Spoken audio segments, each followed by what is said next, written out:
भाजपचा उत्तर नागपूरमधील वॉर्ड अध्यक्ष सचिन साहू यांची भर दिवसा धारदार शस्त्राने हत्या करण्यात आली होती। या प्रकरणानंतर परिसरातील नागरिक आणि काही भाजप कार्यकर्त्यांनी रस्त्यावर उतरत जोरदार नारेबाजी आणि घोषणाबाजी केली।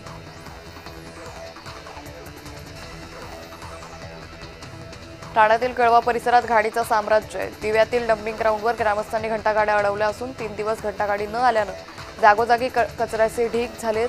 डास, माशा आणि दुर्गंधीमुळे नागरिक हैराण झाले।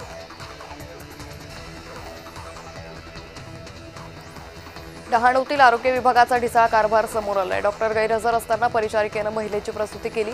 या घटनेमुळे आरोग्य केंद्रातील डॉक्टरांच्या निष्काळजीपणाबद्दल ग्रामस्थांमध्ये संतापाची लाट आहे। नागपूर उपरेड मार्गावर धावत्या ट्रॅव्हल्सला आग लागल्याची घटना घडली। यावेळी बसमध्ये एकूण 45 प्रवासी प्रवास करत होते। सुदैवानं कुठलीही जीवितहानी झाली नाही।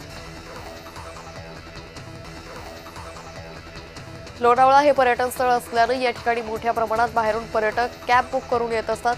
अशातच लोणावळ्यातील स्थानिक कॅब चालक बाहेरून येणाऱ्या कॅब चालकांच्या गाड्या फोडण्याचा प्रकार होत असल्याने कॅब चालक त्रस्त झाले।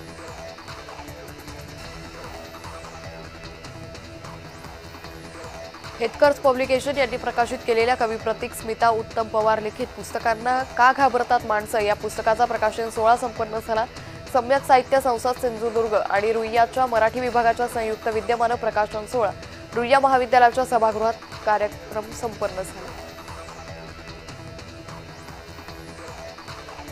पीएमपीएलच्या 2 बसला आग लागल्याची घटना घडली। पीएमपीएल बसची सुरक्षा पुन्हा एकदा ऐरणीवर आली आहे। चालकाच्या प्रसंगावधानामुळे मोठा अनर्थ टळला।